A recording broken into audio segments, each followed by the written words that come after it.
Come, come, whoever you are, wanderer, worshiper, lover of leaving.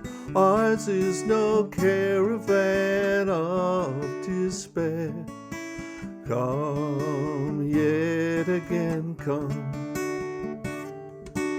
Come, come, whoever you are, wanderer, worshiper, lover of leaving. Ours is no caravan of despair. Come, yet again come. Come, come, whoever you are, wanderer, worshiper, lover of leaving. Ours is no caravan of despair. Come, yet again come. Come, yet again come. Come, yet again come.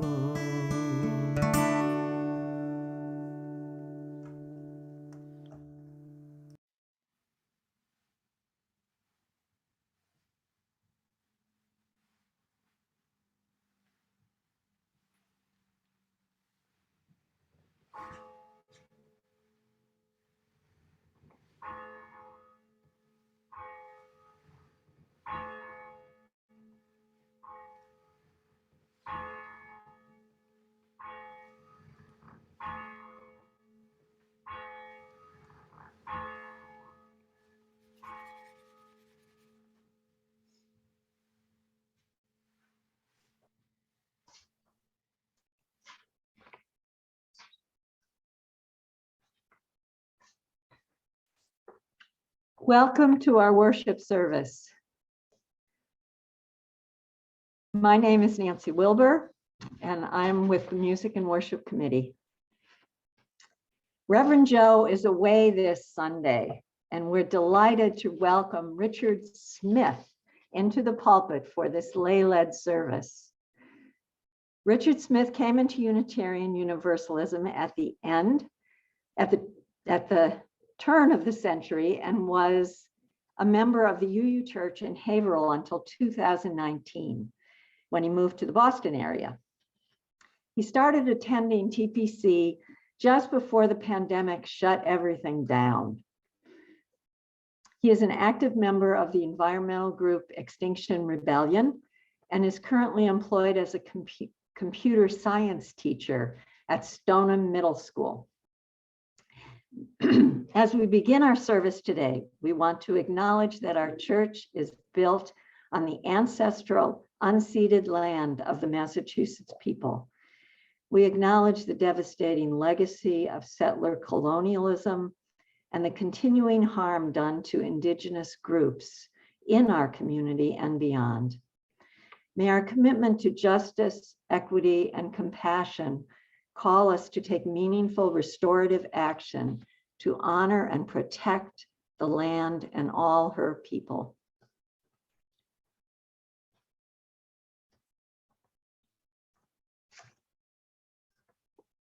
My apologies. I've lost the rest of the welcome.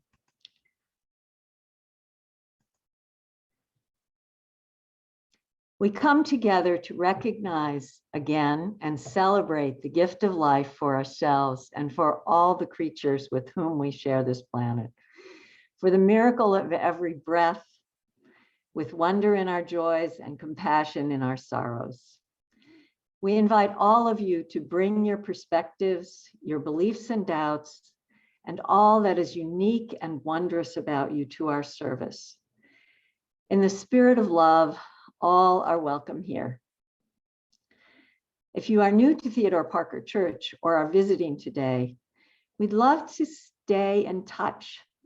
You are invited to fill out a connection card, which will give you an opportunity to sign up for our weekly e-news. Let us know if you would like us to be in touch with you, and let us know how we can best welcome you. A link to the connection card will be in the chat, as well as our contact information. Thank you. On an accessibility note, we are using Zoom's auto transcription feature to offer live captions as subtitles throughout today's service. While not perfect, we hope they'll make the service more accessible. If you're on a computer and would prefer not to see the captions, look to the button on Zoom's bottom menu that says Live Transcript. Click the little upward-facing arrow and select Hide Subtitle. If you missed anything that was said during the service, you can also go to that menu and click Read Full Transcript. We hope that each of you will find some comfort to carry with you over the week and some challenge for your thoughts. As always, we wish for each of you health, well-being, and a sense of peace. As our pianist brings us into worship with Purple from Sketches in Color by Robert Starer, we bid you welcome.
Thank you, Yukiko. That was the perfect choice to precede our opening words. This composer has a whole series of these sketches in different colors, translating light into sound. Our opening words this morning are from Gene Wallstrom. In each small flame dwell, the beacon light of lanterns guiding travelers home, the warmth of hearth fires tended through the generations, the transforming energy of furnaces, and the power and life of our sun. May these blessings, warmth and light and life-giving energy, be kindled in each of us.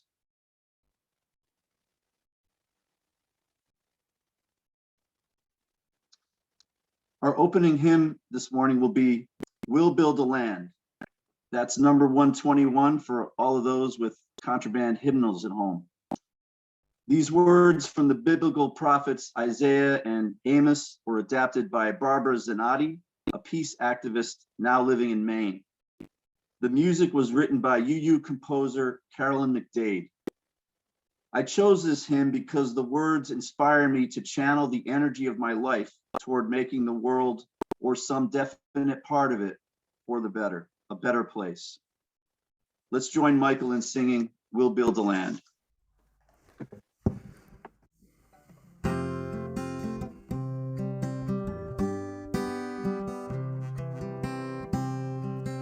We'll build a land where we bind up the broken. We'll build a land where the captives go free, where the oil of gladness dissolves all mourning. Oh, we'll build a promised land that can be. Come, build a land where sisters and brothers, anointed by God, they then create peace, where justice shall roll down like waters, and peace like an ever-flowing stream. We'll build a land where we bring the good tidings to all the afflicted and all those who mourn, and we'll give them garlands instead of ashes. Oh, we'll build a land where peace is born. Come, build a land where sisters and brothers, anointed by God, may then create peace, where justice shall roll down like waters, and peace like an ever-flowing stream. We'll be a land building up ancient cities, raising up devastations from old, restoring ruins of generations. Oh, we'll build a land of people so bold. Come, build a land where sisters and brothers, anointed by God, may then create peace, where justice shall roll down like waters, and peace like an ever-flowing stream. Come, build a land where the mantles of praises resound from spirits once faint and once weak, where like oaks of righteousness stand her people. Oh, come build the land, my people we seek. Come build a land where sisters and brothers, anointed by God, may then create peace, where justice shall roll down like waters, and peace like an ever-flowing stream.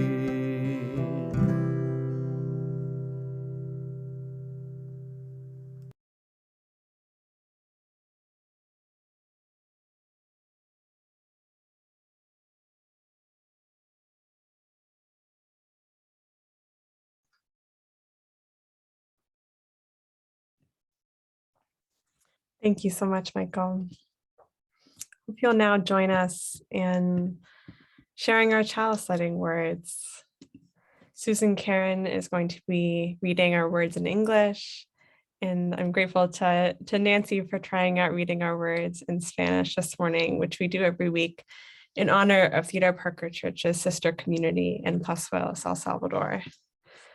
The words are now in your chat. And please, if you have a chalice at home or a chalice you may want to light in your heart, to do that with us, along with us this morning.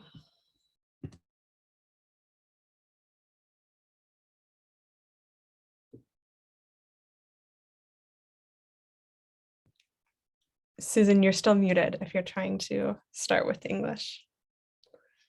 Working to unmute.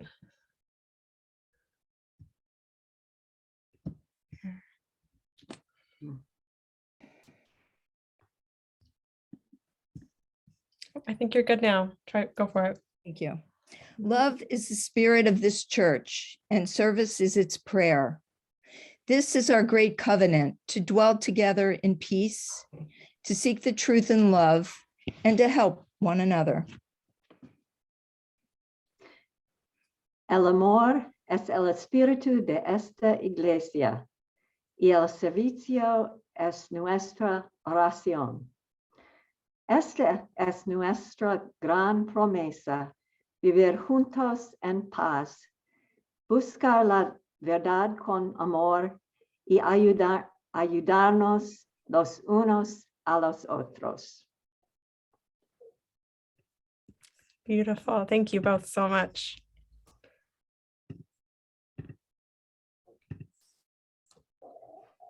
I have a story to share with you all. This morning, I'm grateful to be able to share one of my favorite picture books, I think.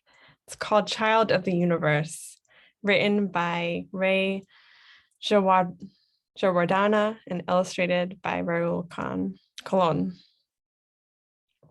This story starts us off well for our exploration this morning of our connection with the wider universe and the sacredness to be found in science, some of the themes that Richard will be leading us through.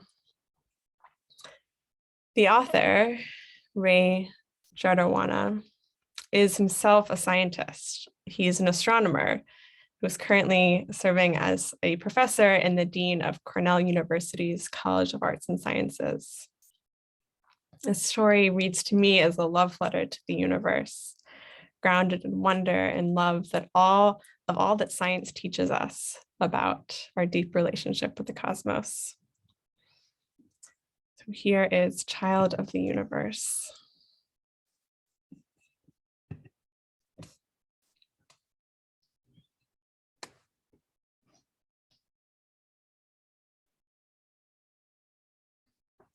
My father says, I am made of stars.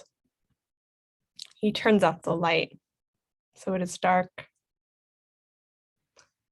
We look at the moon from the edge of my bed. The universe conspired to make you, he said. Just like the sun gives shine to the moon, you light up the world beyond this room. Like the majesty of the Milky Way's grace, your curly hair swirls over your face. There are galaxies in your smile so wide. The cosmos is reflected in the depths of your eyes. Like faraway planets only telescopes can see, with hills and valleys, glaciers and seas. You are grand and marvelous, strong and mysterious. The history of the world is in your fingertips. The iron in your blood, the calcium in your bones are made up of stars that lived long ago. Your atoms spin like Saturn's rings. You are a part of everything.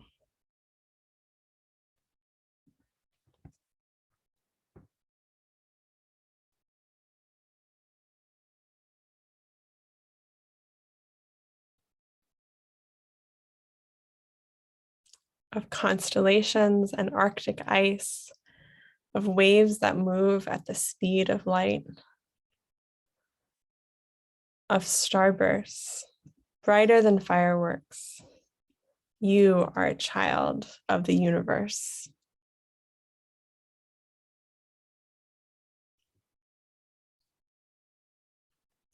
Now get under the covers. My father says, it's time for you to go to bed. He tucks me in, and through the window I see the great full moon smiling back at me. I close my eyes, and tonight I'll dream of stardust and planets and all that's between.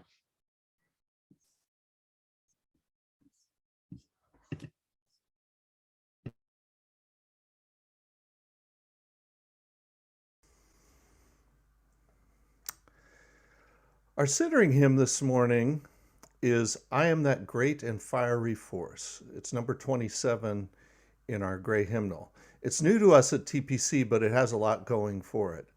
The lyrics are by Hildegard of Bingen, a German Benedictine abbess and polymath who was active as a writer, composer, philosopher, mystic, visionary, and a medical writer and practitioner during the High Middle Ages. She's one of the best known composers of sacred monophony, as well as the most recorded in modern history. She's been considered by many in Europe to be the founder of scientific natural history in German. The lyrics are set to the melody of Ave Vera Virginitas by the Renaissance composer Josquin des Prez. I'll sing the melody through one time first so we can hear it, and then please join me.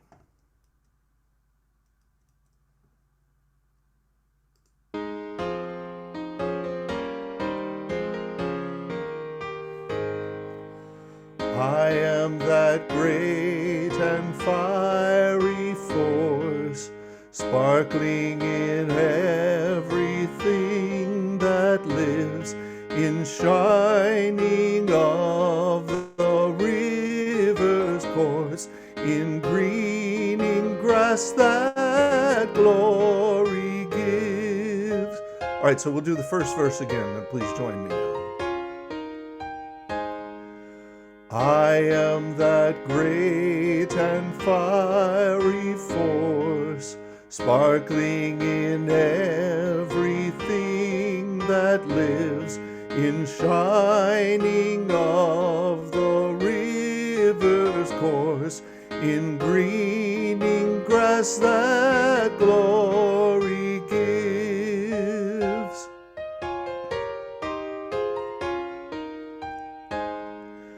I shine in glitter on the seas, in burning sun, in moon and stars, by unseen wind, in verdant trees. I breathe within both near and far, and where I breathe there is no death.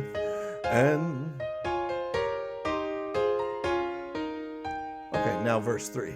And where I breathe there is no death, and meadows glow with beauty's rife. I am in all the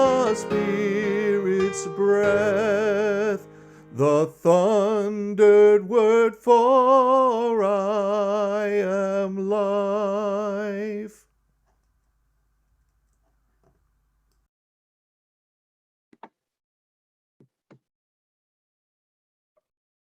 Thank you, Michael. Thank you, Michael. When I picked that hymn, I didn't even know that she was the founder of scientific natural history in Germany. I just remembered reading about her in Matthew Fox's wonderful book, Original Blessing, which lifts up a kind of underground tradition in Christianity that opposes original sin. The author of our words for meditation is in this same tradition. I invite you now to join me in a time of meditation, first in words, then in silence, then in melody.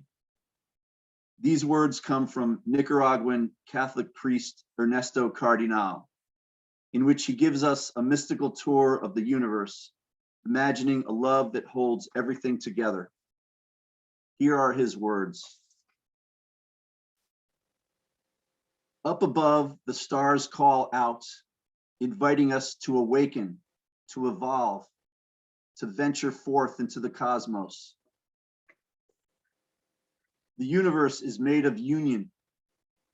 The universe is condensation. Condensation is union, and it is heat, love. The universe is love. An electron never wants to be alone. Condensation, union, that's what stars are. The law of gravity is an attraction between bodies, and the attraction accelerates when bodies draw closer. Each molecule attracts every other molecule in the universe. Heat is a movement, agitation of molecules, as love is movement, and as love is heat. The beginning was that love was converted into energy.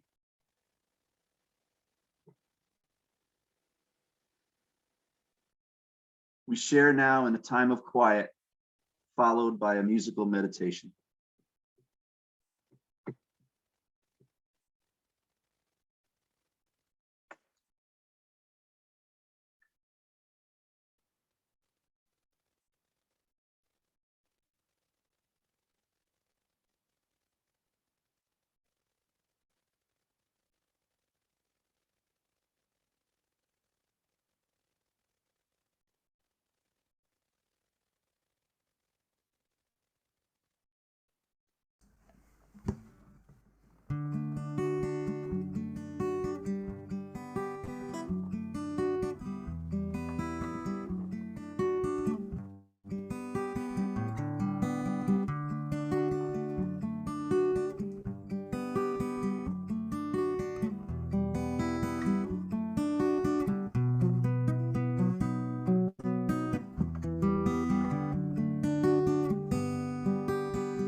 Generosity is a spiritual practice in our Unitarian Universalist congregations. We give to remind ourselves of how many gifts we have to offer. And there are so many gifts in this congregation that I appreciate. We give to remember that we are a part of something bigger than ourselves. We give because we believe in music and sacred space. We give to have moments like this morning to hear from people, even within our own congregation, about what matters to them. We give with the faith that together we have enough. Links to donate will be in the chat, or you can take a meditative moment writing out a check and sending it to the church after the service. An offering to sustain this congregation of memory and hope will now be gratefully received. Thank you.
Thank you so much, Yukiko.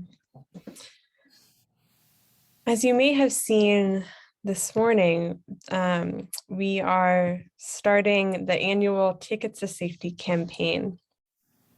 So I'm going to share a video from Reverend Mary Margaret Earl of the UU Urban Ministry, who will talk a bit more about what Tickets to Safety is and why we support this campaign every year, and then pass it to Susan Karen, who will talk even more about what it is and how to contribute this year. So I just a heads up, the video, I'm going to share a video of Mary Margaret. The audio is a bit off on the video. So just if you're hearing some feedback or echo, it's not you, it's the video that she sent. But I think we'll be okay. Okay, here's Mary Margaret.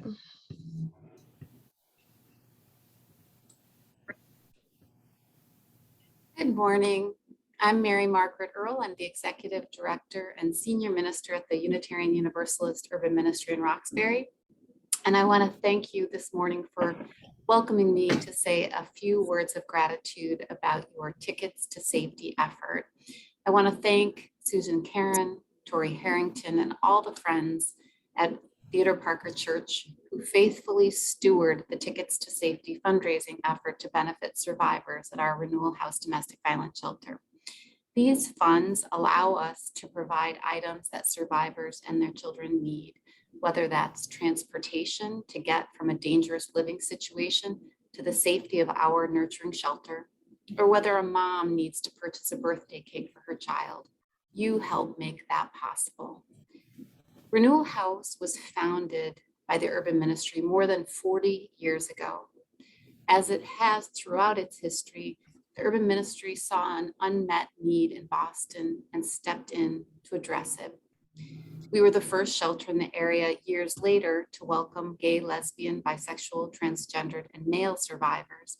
And about 5 years ago, we expanded our work with survivors to include another initiative, our Believe in Success workforce program, where survivors from Renewal House and other shelters can prepare for a job, a better job, or college, and move toward financial independence. Friends like you at Theodore Parker have faithfully cared about and supported this work, helping to ensure that we can provide necessities to vulnerable individuals and families and support them as they move in the direction they want for their lives. As important as the funds are, there is another way that your care and support matters too. Our longtime shelter manager, Ada Guadalupe, has served at Renewal House for more than 25 years. She stays connected to former residents through the decades and understands how much relationship and connection matter to all of us, and especially when we're healing. One day she said one of the reasons that she's felt that Renewal House was a special and unique place was because it's part of the circle of UU congregations around the urban ministry. She said she feels that our congregations hold this work in an embracing hug. When something is needed, congregations like Theodore Parker step forward. So in this cold and challenging season, when survivors face so much, thank you for reaching out once again with your care, your donations, and a warm hug of friendship. Stay well.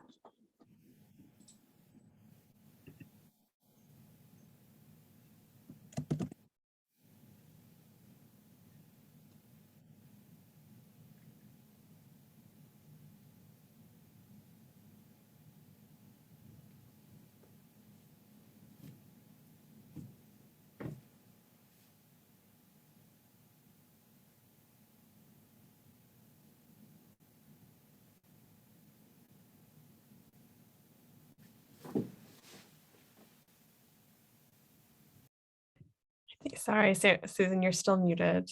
I know it looks like it's being tricky.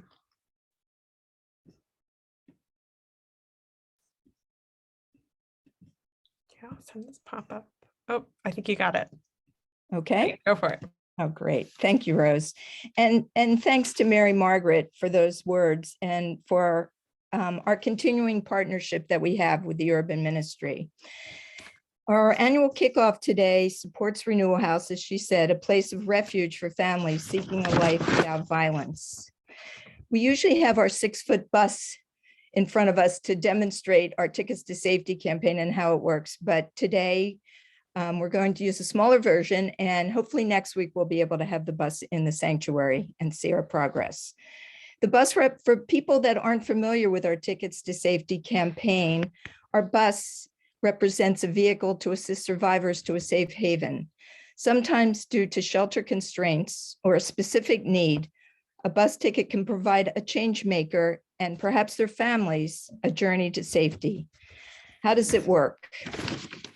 Our campaign works on the premise of when you purchase a ticket for $25, although any amount's welcome, a face sticker is placed in the bus window. This is just a little example of a bus, and hopefully next week you'll see the faces in the window. We already have 2 faces in our window from purchases of tickets already. Our goal this year is to purchase 80 tickets. And now you can purchase tickets online, or you can send me a check. All that information will be available and is available in TPC e-news or on TPC Talks. Resources to learn more about domestic violence and how you can increase your awareness of it will be in the e-news this week and next week. Look for the bus, fingers crossed, next week, next Sunday, next to the bus to Theodore Parker, hopefully with many smiling faces in the window. I wanted to, again, reiterate our partnership that we have with the Urban Ministry. And we also have delegates that work with the Urban Ministry, and that's Dave Harrington, Jennifer Bottomley, and Posey Walton. So if you have any questions about the Urban Ministry and how it works or how you could get involved, you can contact them. So I want to thank everybody for supporting this. We've had very successful campaigns and have raised over $16,000 in the last 10 years for Renewal House. So thanks again. And now over to Nancy for the reading.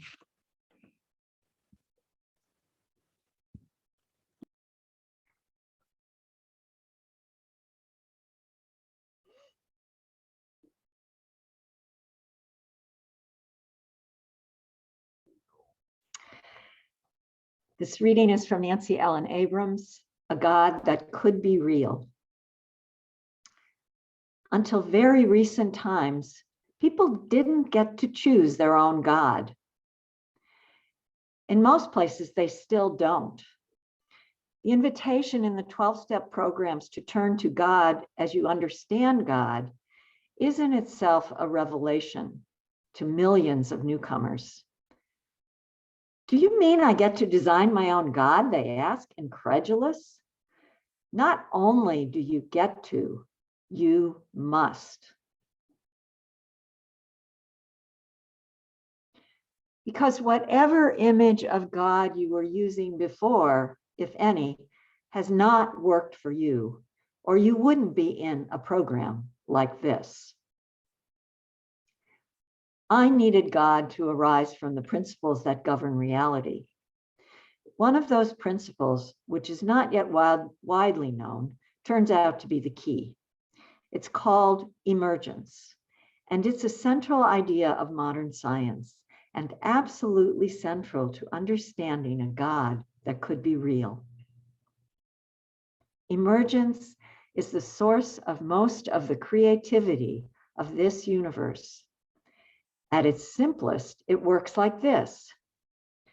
When the complexity of any interacting system increases enough, the system turns into something completely new.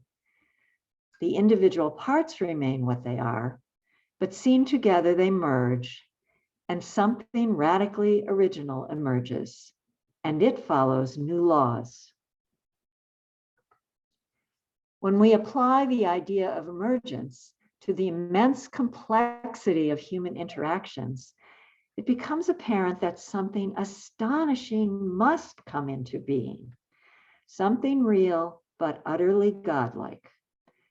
God is an emergent phenomenon that can have emerged only from humanity. God is endlessly emerging from the staggering complexity of all humanity's aspirations across time.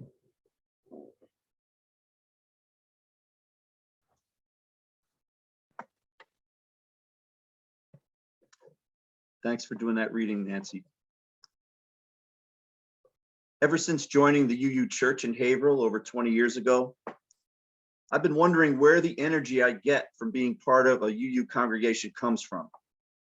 You know, all that energy we have to do stuff, to work on making the world a better place, to build a land that will bind up the broken, as our hymn goes.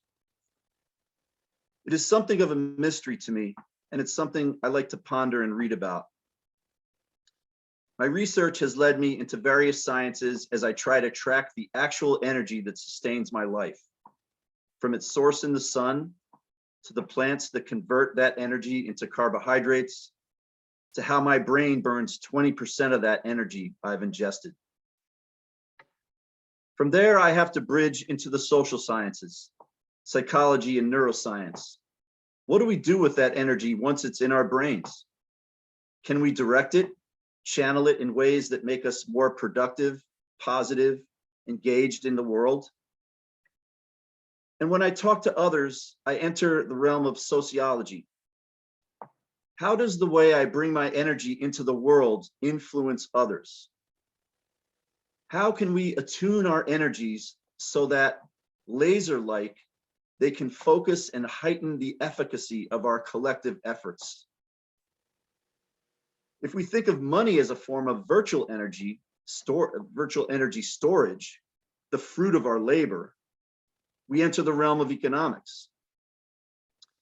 And if we think of our justice work as invoked by our second and sixth principles, we enter the realm of politics and advocacy. By participating in a mass movement, we become molecular as we contribute to the tipping points we hope to bring about. Actual material changes in the welfare of others. And how often does this work involve energy, though we may not think of it as such? For example, food pantries for feeding the hungry, the fight for living wages, or a universal basic income, or slavery reparations. But my pursuit of energy, my desire to understand its pervasive role in our lives, did not end with science.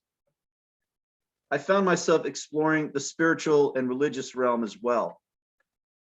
For example, Pierre Teilhard de Chardin, the famous Jesuit priest and scientist, wrote a book of theology called Human Energy, and a second book called Activation of Energy, which speaks of an undreamed of renaissance of God in the universe in the form of love energy. And the Nicaraguan Catholic priest Ernesto Cardinal, whose 500-page poem Cosmic Canticle I consider to be a sacred text, often alludes to Teilhard as he weaves the most current science into a theological vision that sees in the science of gravity and molecular bonding signs of what we would recognize as the God of universalism. He writes at one point, the beginning was that love was converted into energy. Teilhard's desire to find the sacred in science is exactly what Stuart Kauffman, a theoretical biologist and complexity theorist, calls for in his book, Reinventing the Sacred, from which I derive the title of this sermon. For Kauffman, the science of emergence provides a blueprint for going beyond the reductionist scientific perspective dominant since the inception of science. For him, reason alone is an insufficient guide to living our lives. Yet, as he further writes, life has emerged in the universe without requiring special intervention from a creator God. Should that fact lessen our wonder at the emergence and evolution of life and the evolution of the biosphere? No. Since we hold life to be sacred, we are stepping towards the reinvention of the sacred as the creativity in nature. But how would such a conception of the sacred offer comfort to one who might be struggling with some of life's challenges, as some of you might be today? Can we pray to and be comforted by the creativity in nature? This was precisely the dilemma experienced by Nancy Ellen Abrams, author of today's reading, in which she speculates about a God that could be real. For her, a member of Overeaters Anonymous, and in need of a higher power to restore her to balance and well-being, she needs a practical spirituality that helps her manage her food addiction. Married to a famous astrophysicist and herself a lifelong atheist, she offers her vision of God as an emergent phenomenon, as something that's real in the same way that certain properties of matter are real, emerging as they do from the relationships between component parts, whether that be the viscosity of water or the metabolism of cells, or climbing higher on the ladder of evolution, the mind as emergent from neuronal activity, or the market as emergent from 7 billion minds making decisions. For me, Abrams' book was a godsend, and her thesis allows me to say that without blushing. Here's a quick history so you understand how I can say that without feeling like a hypocrite. Just over 30 years ago, I entered Alcoholics Anonymous and adopted the controlling God of the Big Book, as their main text is called. For 10 years, the idea that God was in control of everything in my life, teaching me little lessons with any challenge or setback, helped me get through difficult times. But then I started attending UU services and fully embraced the fourth principle, the free and responsible search for truth and meaning. It wasn't long after that when I essentially became an atheist and I struggled with the cognitive dissonance that attending AA meetings and talking about the God of my understanding brought me. After reading Abram's book, everything clicked. Now I call myself a praying atheist. I pray every morning to orient myself toward making the world a better place, but also to recognize what my limitations are. It helps me to avoid spending mental energy on things I have no control over. I no longer believe in a God that directly intervenes in my life, but I can believe that how I spend my energy works to bring about God's will, as I understand it, through the Unitarian Universalist lens of our 7 principles.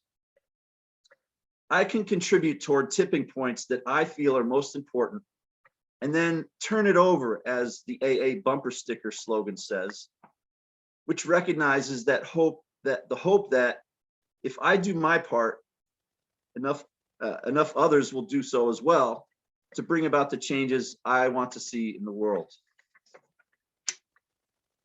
For Abrams, God emerges from the staggering complexity of all humanity's aspirations across time, and can have emerged only from humanity. The fact that it does emerge from humanity, however, doesn't mean that God is a fiction or that we created God. It is the actions we take and aspire to take in the name of whatever God of our understanding that manifest as the emergent God. These actions manifest as the emergent God, which then becomes something real that affects the material world. In the same way that our immaterial mind and emergent phenomenon of our material brain can affect our brain and bodies, so too can an immaterial and emergent God make real changes in us and the world. For Abrams, this vision of God is purely anthropocentric insofar as it emerges from human aspirations. But if we widen the circle, which is our theme of the month, which the theme of the month calls us to do, then we can perhaps go beyond the circle of human life to include animal and plant life, to take a more cosmocentric perspective, if you will. This process of widening the circle is part of the evolution of God, according to Robert Wright, whose book called The Evolution of God suggests that there's a kind of moral arc to how the conception of God has changed over the ages. He speaks of how the Hebrew Bible is the story of how God changes radically from beginning to end. Remember, we used to sacrifice children and animals to appease the gods. Thankfully, that doesn't happen anymore. Even the history of our own strands of Unitarian Universalism bears witness to this kind of evolution of God. In fact, I think we pride ourselves somewhat for being out there on the cutting edge. What's fresh about Wright's book is that he brings the insight of game theory to how people's conception of God has changed in the past, demonstrating this kind of moral progression.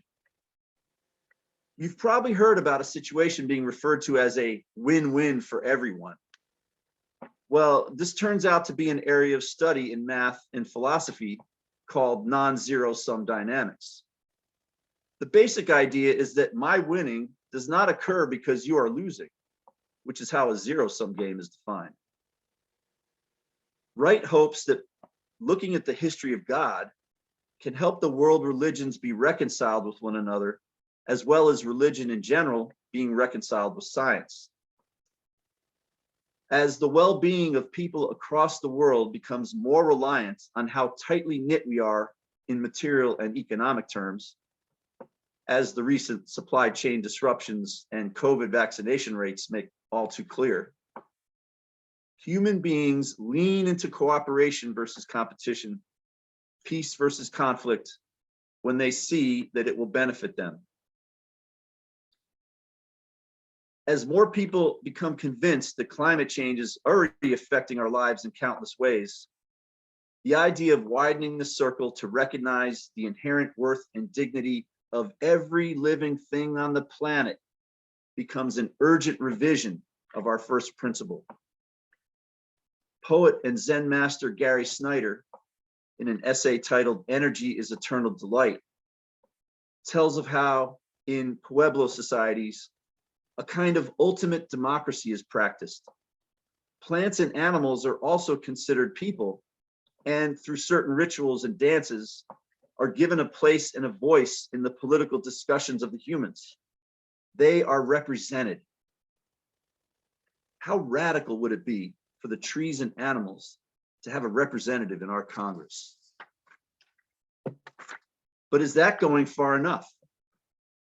Would it be possible to widen the circle beyond living things to include non-organic life? Non-organic life. The way we currently understand life, the idea of non-organic life is an oxymoron. Yet there is an emerging view that recognizes self-organizing processes and nonlinear dynamics. One biologist calls it autopoiesis. It recognizes as the common denominator governing organic and non-organic life forms. Philosopher Manuel Delanda calls it the wisdom of the rocks and suggests that the flow of matter and energy, he hyphenates these as matter-energy. The flows of matter and energy are a single source of spontaneous order for all of reality. He writes that reality is a single matter energy that expresses itself in a variety of ways, both organic and non-organic. Vitality, life, in other words, is immanent in these matter energy flows, whether or not what it flows through includes carbon. To circle back to my beginning, it's the energy of the sun itself that has mobilized the matter of the earth to spontaneously organize into living things. But the non-organic material of earth is also activated by this energy as well. The same physical processes that regulate the flow of matter and energy through food chains and ecosystems also mobilize rain belts, atmospheric pressure systems, and wind patterns as well.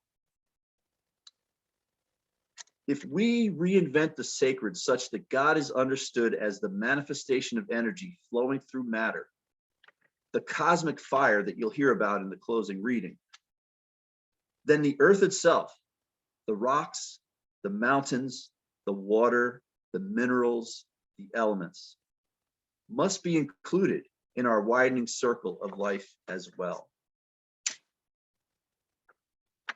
I will close with a quote from Stuart Kaufman's book, Reinventing the Sacred. He writes,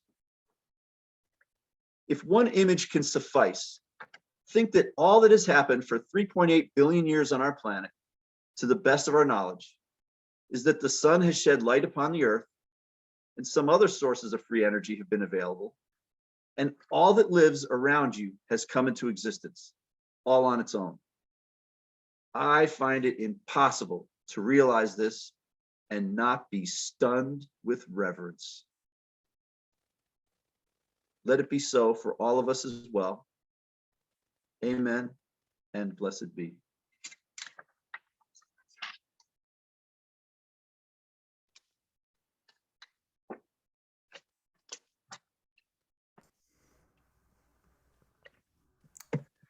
All right, our closing hymn. Sorry, I just lost my place. Our closing hymn is "We Would Be One." This is set to the tune of Finlandia by Sibelius. The lyrics were written by a young adult Unitarian minister, Samuel Anthony Wright, for the youth at the Continental Convention of 1953, where the youth merged, setting a model for the adults to follow 8 years later. So please join me in singing "We Would Be One."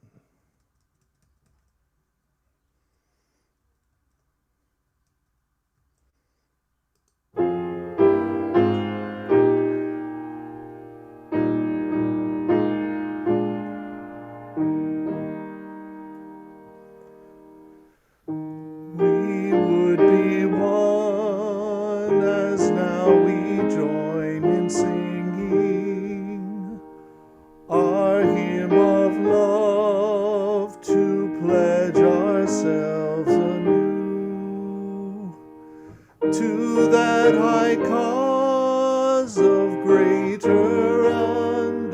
understanding of who we are and what in us is true. We would be one in living for each other, to show to all a new community. We would be one in building for tomorrow, a nobler world than we have known today. We would be one in searching for that meaning which binds our hearts and points us on our way. As one we pledge ourselves to greater service, with love and justice, strive to make us free.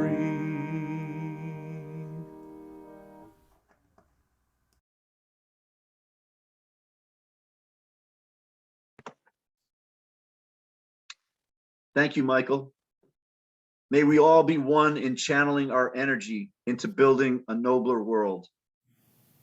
Our closing words from The Universe is a Green Dragon, a Cosmic Creation Story by Brian Swim, who is a specialist in mathematical cosmology. His words encourage us to do just that. Swim writes, "Fires from the beginning of time empower you right now, this instant. What you are thinking and feeling this very moment is possible only through this cosmic fire. The universe bestows on us the fire from the beginning of time, simultaneously evoking our profound reverence for this fire. The universe demands our response. Do we awake, dedicating ourselves to a vision of beauty worthy of our fire's origins? Do we shape this fire as it has shaped us, aware of the awesome work that has gone into providing it? In each moment, we face this cosmic responsibility to shape and discharge this fire in a manner worthy of its numinous origins. We cherish it by developing conscience in our use of it. Are we tending this fire, revering it? Are we creating something beautiful for our planetary home? This is the central fire of yourself, the central fire of the entire cosmos. It must not be wasted on trivialities or revenge, resentment or despair. We have the power to forge cosmic fire. What can compare with such a destiny?"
Thank you, Yukiko. That choice of postlude has the kind of driving high energy that I hope this service will provide you in going through the weeks and the months and the years to come.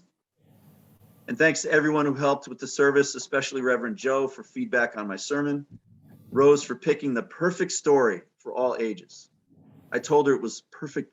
It was beyond perfect for this theme.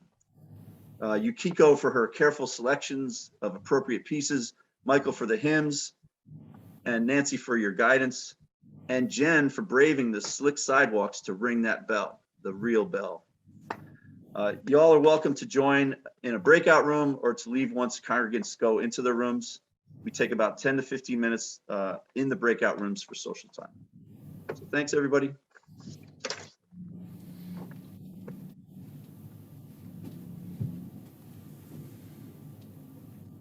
Thank you, Richard. This is so great. I really, really appreciate the service. I'm just taking a moment to let folks head out if they would prefer to, and then I'll send you all into breakout rooms.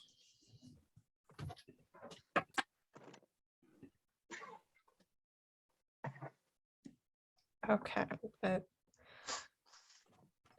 number is getting steady, so I'll try. I'll try now. Just